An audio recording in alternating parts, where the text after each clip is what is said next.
I walked away from a 17-year career in real estate. Sometimes you've got to let go of something that's safe in order to go after something that's bigger. I was making more money than I had ever dreamed of. My team of 9 agents from my YouTube channel that had 17,000 subscribers. I was speaking on national stages at real estate conferences. Business was amazing. And then one day, I just gave it all up. But I had to do it, and here's why. Turns out that selling houses is a lot harder than just getting your license and showing the house to a couple of people and then collecting a nice big fat check. I needed a way to reach people in this new market where I had no name recognition. And thank God, one day I had this idea. I should start a YouTube channel. And that idea was one of the best ideas I ever had, because soon almost all of my real estate clients were coming to me because they'd found my YouTube channel. I was spending no money on marketing, just making videos like this one, talking to the camera, and suddenly my phone was ringing off the hook. It worked so much better than I ever imagined it could. In 2018, I started coaching other real estate agents who were asking me how I had done what I had done, and did I think it would be possible for them to do it too? Yes, anybody could start a YouTube channel. I was shouting it from the rooftops. I wrote books about it. I was speaking at the National Association of Realtors. I was trying to convince every single real estate agent YouTube was amazing and you should totally be doing it. So fast forward to 2022, I took my last listing, and after it closed, I decided to focus 100% on coaching. I had seen how it changed my life, how it changed the lives of the people in my coaching program. And that's what lit me up inside. That's what got me out of bed in the morning. I didn't feel like, yay, I sold another house was enough motivation anymore. At the beginning it was,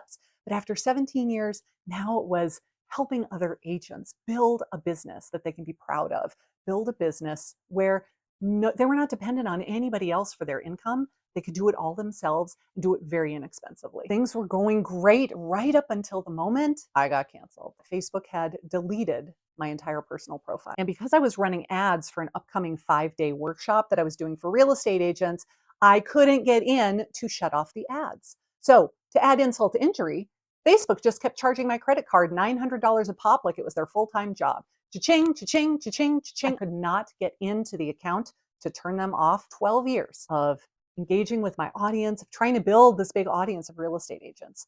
2 Facebook groups that I was the owner and manager of that had 25, 30,000 people in them.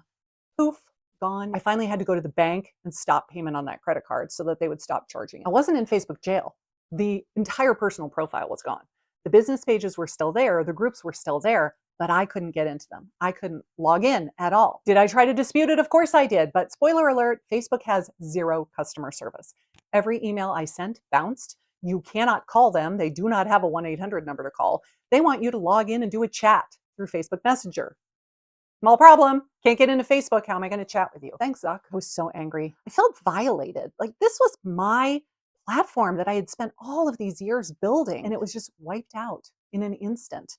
Because why? I have no idea. I wasn't talking about politics. I wasn't talking about anything controversial, except that I liked YouTube better than Facebook. But I don't think that's really all that controversial. But I was really afraid that if it could happen on this platform, what if it happened on another platform?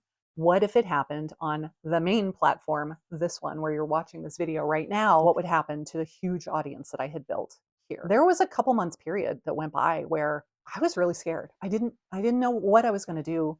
Luckily, I had been building my email list. If I hadn't been doing that, oh man, I would have been hosed. So thank goodness I'd been doing that all along. But still, it was scary to just have my entire audience gone. People didn't know that I was gone until they made a post and they tried to tag me and it didn't work. And suddenly they're like, where did you go? Yeah, just gone. I was so mad. Somebody I follow was selling these mugs, and you can be darn sure that I went out and got one. Cancel culture, baby. But even so, I was so hesitant to speak up about it because I didn't want to say anything controversial. As real estate agents, we've been told, don't talk about politics, don't talk about religion. If you do talk about these things publicly on your social media accounts, then you risk alienating 50% of the people who would ever want to do business with you. So just zip it and keep your opinions to yourself. And because that's what I've been taught since day one, I still kind of subscribe to that mentality. Have you ever felt this way? Have you ever wanted to post something or make a video or say something, and then you censored yourself because you were so afraid of how it was going to be received? I know I'm not the only one. Tell me in the comments if that's happened to you. But the more I thought about, we live in the greatest country in the world, and our First Amendment to the Constitution is the freedom of speech. Even if you don't like what I say, I have the right to say it.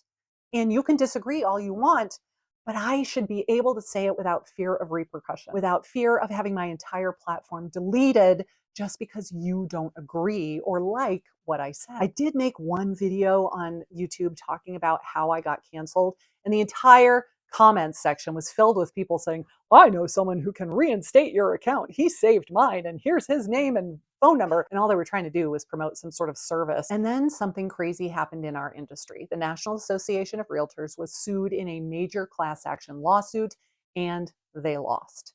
So I made a video talking to my real estate agent community, saying it's going to be okay. Here's how we're all going to adapt to these new changes. Here's how we're going to get through this together as an industry. And I was not prepared for the response to that video. First of all, YouTube, in its infinite wisdom, decided to push that out more to consumers than to real estate agents. I got a ton of comments from consumers who were tearing us to shreds. Over and over again, they said things like, you guys are monsters, you guys are greedy, all you care about is money, you don't work hard for your money, you charge way too much, I'm glad you got sued. But I also got a lot of comments from realtors, and they said, thank you for speaking up, thank you for giving us a positive message, because we are all freaking out right now. And it's nice to hear someone that is giving us a little bit of hope, so that we don't feel like we need to go change professions and go get a job at Burger King. So I made another video after that one, trying to talk to the consumers. We've tried to shield you, the consumer, from all of the things that we go through to make sure your home sale or your home purchase goes through. We've made it look easy, and so you think we don't work hard for it. Let me explain to you what we actually do. And that video went viral. At least it went viral for me.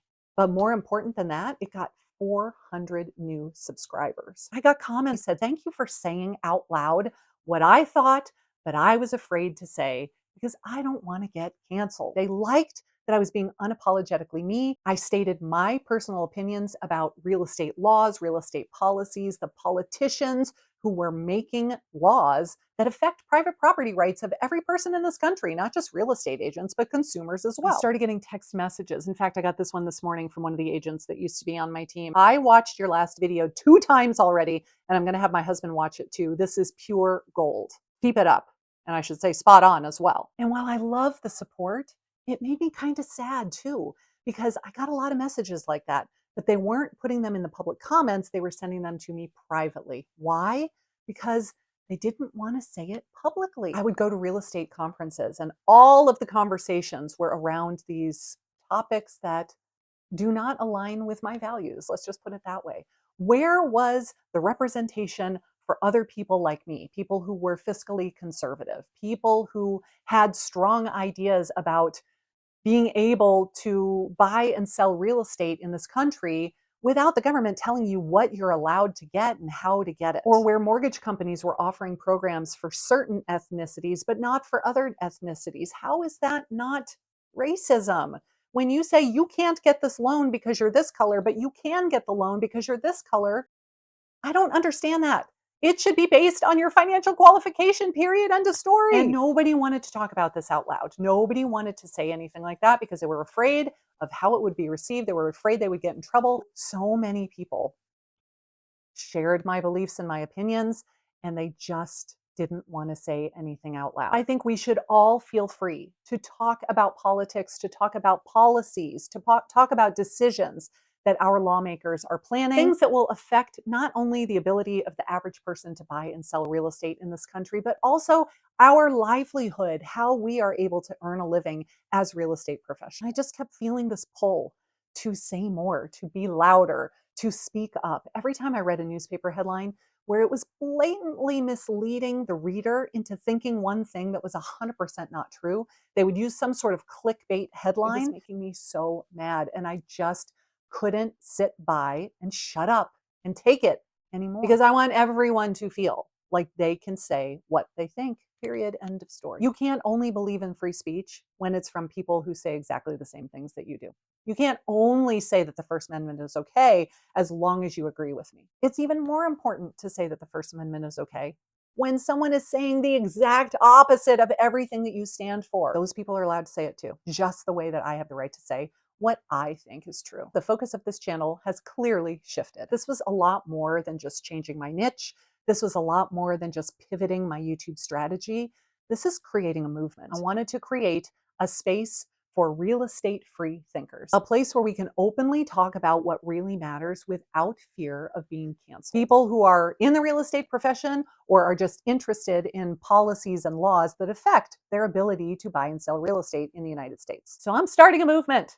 And yes, I still want to teach real estate agents how to make YouTube videos. I still talk about funnels and digital marketing. I still have my coaching programs. I still have my one-on-one coaching programs. I still have thousands of people that I talk to every single week about making YouTube videos that will bring them actual paying clients. I want everyone to feel empowered to speak their truth without censoring themselves before someone else does it to them. And of course, have a lot of fun along the way because I like making videos that are funny. I want to get my point across, and if I can use humor to do it so that you actually pay attention and listen, so much the better. I want to grow this channel to 100,000 subscribers, but I'm not just here for the views and subs. I'm here for the impact.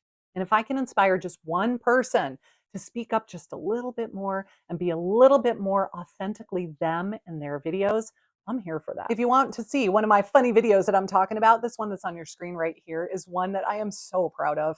This is probably the funniest video I've ever made, and I love everything about it. So join our movement, speak up, speak out, and have a good laugh while you're doing it.